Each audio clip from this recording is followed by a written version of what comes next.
എല്ലാ മേഖലകളെയും മാറ്റിമറിച്ച കോവിഡ് കാലം. കോവിഡിന് മുൻപും അതിനുശേഷവുമെന്ന് ലോകം തന്നെ വേർതിരിക്കപ്പെട്ട കാലം. കോവിഡ് കാലഘട്ടത്തിൽ ഏറ്റവും കൂടുതൽ ബുദ്ധിമുട്ട് അനുഭവിച്ച ബിസിനസ് മേഖല തന്നെയാണ് പിന്നീട് ഏറ്റവും കൂടുതൽ മാറ്റങ്ങൾക്ക് വിധേയമായത്.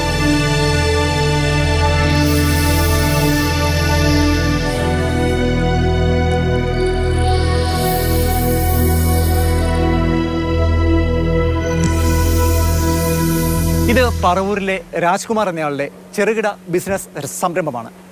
കോവിഡ് കാലഘട്ടത്തിന് ശേഷം ഇത്തരം ചെറുകിട ബിസിനസ് സംരംഭങ്ങളിലെ പ്രത്യേകതകളും സൂക്ഷ്മമായ മാറ്റങ്ങളുമെല്ലാം രാജ്കുമാറിൽ നിന്ന് തന്നെ ചോദിച്ചറിയാം. ഒത്തിരി വ്യവസായികൾ, ചെറുകിട വ്യവസായ സംരംഭകർ ഉണ്ടാവുകയും കുടിൽ വ്യവസായം പോലെ വീടുകളിലെല്ലാം തന്നെ ചെറിയ സംരംഭങ്ങളെല്ലാമായിട്ട് തന്നെ അനവധി സംരംഭകർ വരികയുണ്ടായി. മാർക്കറ്റ് കണ്ടെത്താൻ പറ്റാത്ത അവസ്ഥകൾ കൊണ്ട് തന്നെ എല്ലാവരും തന്നെ ഭയങ്കരമായിട്ടുള്ളതായ ക്രൈസിസ് നേരിടുന്ന ഒരു സമയം കൂടിയാണത്.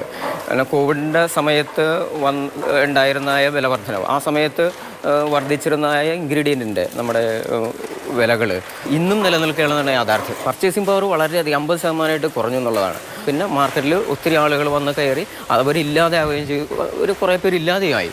ഈ സമയത്തുണ്ടായ ക്രൈസിസ് വേറെ. കോവിഡ് കാലത്ത് പൂട്ടിപ്പോയ വ്യവസായങ്ങൾക്ക് കണക്കില്ല, പുതുതായി തുടങ്ങിയവയ്ക്കും. പക്ഷേ പുതിയൊരു ബിസിനസ് സംസ്കാരത്തിന് കോവിഡാനന്തര കാലം വഴിയൊരുക്കിയെന്ന് സംരംഭകർ പറയുന്നു.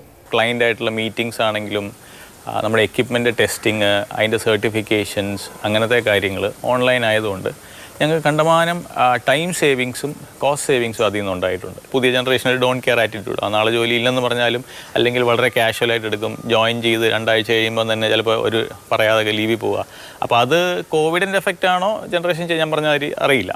ബട്ട് ഇത് കൂടുതലും കണ്ടുവരുന്നത് ഇപ്പോൾ കോവിഡിന് ശേഷമായിട്ടാണ് എനിക്ക് തോന്നിയത്. യാത്രകൾ ആസ്വദിക്കാൻ മലയാളികൾ തീരുമാനിച്ചത് കോവിഡ് കാലത്തിന് ശേഷമാണെന്ന് പറയുകയാണ് ഈ രംഗത്തെ സംരംഭകർ. ടൂറ് പോകാൻ കഴിയില്ല എന്ന് വിചാരിച്ചുകൊണ്ടിരിക്കുന്ന ഒരു കൂട്ടം ആൾക്കാർ പോലും പൂർവ്വം ശക്തിയോട്, അതിപ്പോൾ ഏജ് കാറ്റഗറി പറഞ്ഞാൽ എബവ് 55 മുതലുള്ള ആൾക്കാർ ധാരാളം ട്രാവൽ ചെയ്തു. ഏറ്റവും കൂടുതൽ കണ്ടക്ടഡ് ഗ്രൂപ്പ് ടൂറിൽ ഇപ്പം പങ്കെടുക്കുന്നതെന്ന് വെച്ചാൽ എൽഡർ ഒരു 55 വയസ്സ് 50 വയസ്സിന് മുകളിലുള്ള പ്രായമുള്ള ഏറ്റവും കൂടുതൽ ട്രാവൽ ചെയ്യുന്നത്. ഒരു ലേഡീസ് ഉൾപ്പെടെ നാളെ ഒരു ആക്സിഡൻറ്റ് വന്നേക്കാം. അപ്പോൾ ഈ മൂലധനം മുഴുവൻ, ഞങ്ങളുടെ സമ്പത്ത് മുഴുവൻ അലമാരയിൽ അല്ലെങ്കിൽ ബാങ്കിൽ വെച്ചാൽ മതിയോ എന്നൊരു തോന്നൽ മാറ്റി ചിന്തിക്കാൻ തുടങ്ങി. ഭക്ഷണ രീതികളും രുചികളും മാറിയെന്ന് മാത്രമല്ല, ഹോട്ടൽ ബിസിനസ്സിൽ വരെ മാറ്റങ്ങളുണ്ടായി. ന്യൂ ജനറേഷനെ സംബന്ധിച്ചിടത്തോളം അവരുടേതായ ഒരു ഭക്ഷണ സംസ്കാരം ഉണ്ടാക്കിക്കൊണ്ടിരിക്കുകയാണ്. അതുകൊണ്ട് തന്നെ കേരളത്തിൽ എനിക്ക് തോന്നുന്നു നമ്മൾ ഒരു കൺസെപ്റ്റ് ചെയ്ത പല ഹോട്ടലുകളും നിന്ന് പോയിക്കൊണ്ടിരിക്കുക. കേരളത്തിൻ്റെ ഭക്ഷണം കൊടുത്തുകൊണ്ടിരുന്നത് ഇപ്പോൾ ചോറൊക്കെ പല ഹോട്ടലുകളിലും ചോറ് കൊടുക്കുന്നില്ല. ആളില്ലാത്തത് മാത്രമല്ല, കൊടുക്കാൻ മുതലാകാത്ത ഒരു കാര്യം കൂടി ഉണ്ടായിരുന്നത്. കോവിഡാനന്തര കാലം കൊണ്ടുവന്ന മാറ്റങ്ങൾ മലയാളി കാത്തിരുന്നത് പോലെയായിരുന്നുവെന്നാണ് സാമ്പത്തിക വിദഗ്ധർ വിലയിരുത്തുന്നത്. കോവിഡ് കാലത്ത് നമ്മൾ ബിസിനസ്, പുതുതായിട്ട് ആരംഭിച്ച ബിസിനസ്സുകൾ എല്ലാം അതുപോലെ നിലനിർത്താൻ കഴിഞ്ഞിട്ടുണ്ടോ എന്ന് ചോദിച്ചാൽ ഉത്തരം പൂർണ്ണമായിട്ടും ഇല്ല എന്ന് തന്നെയാണ്. ഇനി കൂടുതൽ വളരണം, ബിസിനസ് തുടങ്ങണം, അതിന് കുറച്ചുകൂടി നോളജ് ഉണ്ടാക്കണം എന്നുള്ള ഒരു സ്ഥിതിവിശേഷത്തിലേക്ക് വന്നു. അപ്പോൾ അത് തീർച്ചയായിട്ടും ഒരു cultural change, business cultural change ഉണ്ടായിട്ടുണ്ട്. ആവേശപൂർവ്വം തുടങ്ങിയ പല ബിസിനസ്സുകൾക്കും താഴെ വീണുവെന്നത് കാണാതിരിക്കാനാവില്ല. എന്നാൽ കോവിഡാനന്തര കാലഘട്ടത്തിൽ ഏറ്റവും കൂടുതൽ മാറ്റങ്ങൾ അരങ്ങേറിയത് ബിസിനസ് മേഖലയിലാണെന്നത് യാഥാർത്ഥ്യമാണ്.